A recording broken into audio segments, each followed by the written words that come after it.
आइए हम इस वीडियो में समझते हैं एसएससी जीडी में मैथ्स में किस तरह से प्रश्न पूछे जा रहे हैं। तो सबसे पहला प्रश्न क्या है हमारे पास, आदेश ने एक वस्तु 12% लाभ पर बेचा, यदि वह उसे 3.60 रुपये अधिक में बेचता तो उसे 18% का लाभ होता। तो क्रय मूल्य ज्ञात करें। ठीक है, अब एक बात समझना, किसी भी वस्तु का क्रय मूल्य हमेशा रहेगा, कितना प्रतिशत रहता है, 100%। ये ध्यान रखना, किसी भी वस्तु का जो क्रय मूल्य रहता है वो पूरा रहता है हमेशा 100%। परंतु आदेश ने उसे 12% लाभ पर बेचा, तो 100 के साथ 12 और कमाया। ठीक है, यानी कितना कमाया उसने, टोटल 112% कमाया। ठीक है, पर यदि उसे वह 3.60 रुपये अधिक में बेचता तो उसे कितना लाभ होता, 18% का। तो पहले कितने का लाभ हो रखा, 112 का यानी 12% का, फिर कितना हुआ 18 का यानी कितना हो जाएगा 118%। तो देखो यहाँ पर पहले 112 था, अब 118% हो गया, यानी कितना प्रतिशत बढ़ा हमारे पास, यहाँ पर बढ़ा 6% बढ़ा।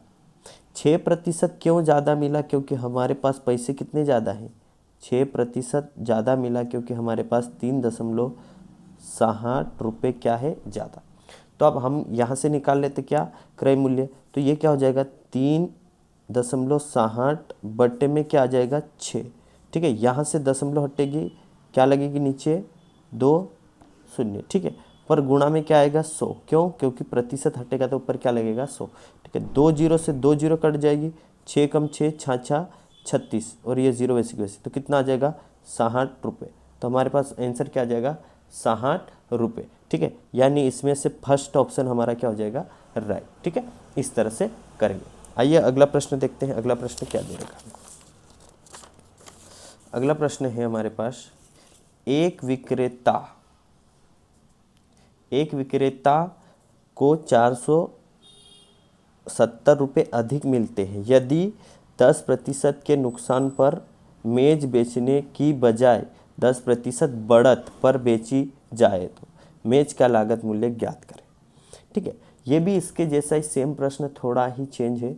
तो देखो, एक विक्रेता को 470 रुपये अधिक मिलते, पर कब 10% नुकसान यानी हानि की बजाय 10% किस पर बेचता, बढ़त यानी क्या, लाभ पर बेचता। तो यहाँ पर क्या करेंगे, आपको पता है जो सीपी यानी क्रय मूल्य होता है, क्रय मूल्य हमेशा कितना होता है आपको पता है, टोटल 100% होता है। ठीक है, पर वह 10% नुकसान पर बेच देता है, यानी कितने पर बेच दिया 90% पर। ठीक है, फिर क्या बोल रहा है कि 700 अधिक रुपये अगर 10% लाभ पर बेचता है, यानी 100 के साथ 10 कितना हो जाएगा 110%। ठीक है, पहले 10% नुकसान पर बेच रखा यानी 90% में, फिर कितने में बेचा 110, यानी कितने ज़्यादा पैसे मिले, 10 और 10 कितने का अंतर है, 20% ज़्यादा मिले। किसके कारण होंगे, 770 के कारण, सॉरी 470 रुपये के कारण। ठीक है, तो यहाँ पर भी वैसे हो जाएगा 470 बट्टे में क्या आ जाएगा 20%, का मतलब क्या होता है 100। ठीक है, 0 से 0 काट देंगे। ठीक है, 2 से काटो, 2 से कितनी बार कटा, 5 बार, 5 का गुणा 5 शून्य शून्य। ठीक है, 5 7 35 का, 5 5 के 20 और 3 23, तो क्या हो जाएगा 2350 रुपये। ये हमारा राइट आंसर, यानी ऑप्शन नंबर चौथा 2350 रुपये हमारा राइट आंसर हो जाए। ठीक है, आइए अगला प्रश्न देखते हैं। अगला प्रश्न बहुत ही अच्छा है। ठीक है, ये तो हो गया ठीक है, अगला प्रश्न देखते हैं कि 400 रुपये की राशि, ठीक है, क्या दिया है, चलो देखते हैं। तो प्रश्न क्या दिया था हमारे पास, 400 रुपये की राशि 4 वर्षों में 480 रुपये हो जाती है, यदि ब्याज की दर 2% बढ़ जाए तो नया मिश्रधन बताएं। ठीक है, यानी मूलधन कितना हमारे पास 400 रुपये। ठीक है, 400 रुपये से बढ़कर कितनी हो गई, 480 रुपये हो गई। ठीक है, यानी ये क्या बन गया हमारे पास, मिश्रधन बोले तो अमाउंट।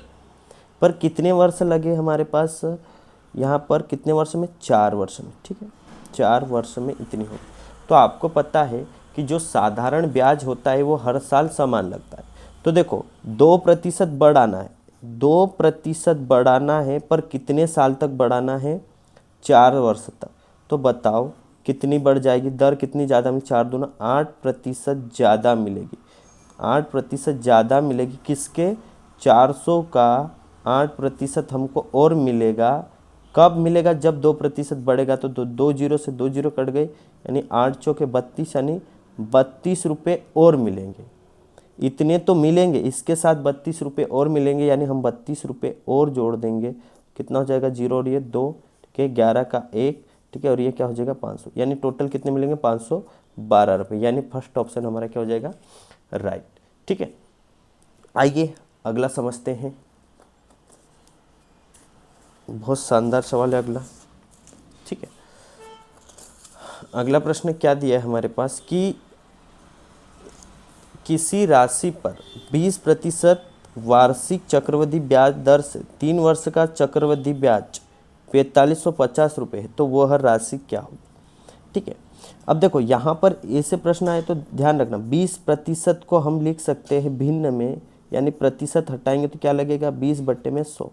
ठीक, भिन्न में लिख लो, 20 से कम 20, 20×5 यानी 1/5। ठीक है, बट्टे वाला हमेशा रहता है हमारा पी यानी मूलधन, और ऊपर क्या लगता है? ब्याज। ठीक है, अब देखो यहाँ पर पी यानी मूलधन और ये अमाउंट, ये क्या बन जाएगा? मिश्र धन। तो बताओ मूलधन कितना है? 5, ठीक है, और एक ब्याज लग गया, कितना हो जाएगा? 6। कितने साल दिए है? 3 साल। 3 साल दिए तो घात 3 लगा दो, 2 साल देते तो घात 2 लगा देते।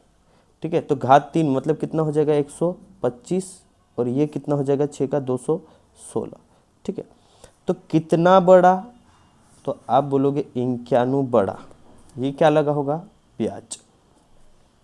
तो ब्याज दे रखा, कितना दे रखा है? ठीक है, 4550 रुपये दे रखा, और यहाँ पर ब्याज कितना है? 91।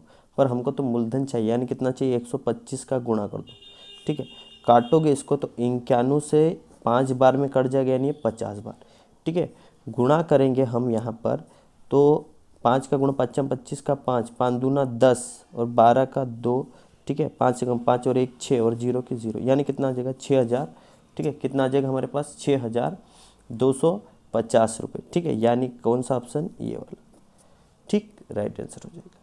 अगला देखते हैं, ये वाला बहुत शानदार सवाल है, अनुपात का है। अगर A/B बराबर 2/3 और B/C बराबर 4/5 हो तो A+ B/B+C का मान क्या होगा? यहाँ पर ऐसी गलती मत करना कि A+B को जोड़ दो तो 5, और B+C को जोड़ दो तो 9, 5/9। ठीक, ऐसा नहीं आएगा, पहले इनको निकालना पड़ेगा। तो A/B बराबर क्या दे रखा हमको? 2/3, और B/C बराबर दे रखा हमको 4/5। ठीक है, तो सिंपल निकाल लो, A/B/C निकाल लेते हैं। तो गुणा कर लो, देखो पहले ऐसे गुणा, 2 चौके 8 अनुपात, इधर गुणा कर लो, 4 तिया 12 अनुपात 5 तिया 15। ठीक है, तो ये आ गया। पर अब पूछा A+B अनुपात B+C, तो A का मान 8 प्लस B का मान 12 अनुपात B का मान 12 प्लस C का मान 15।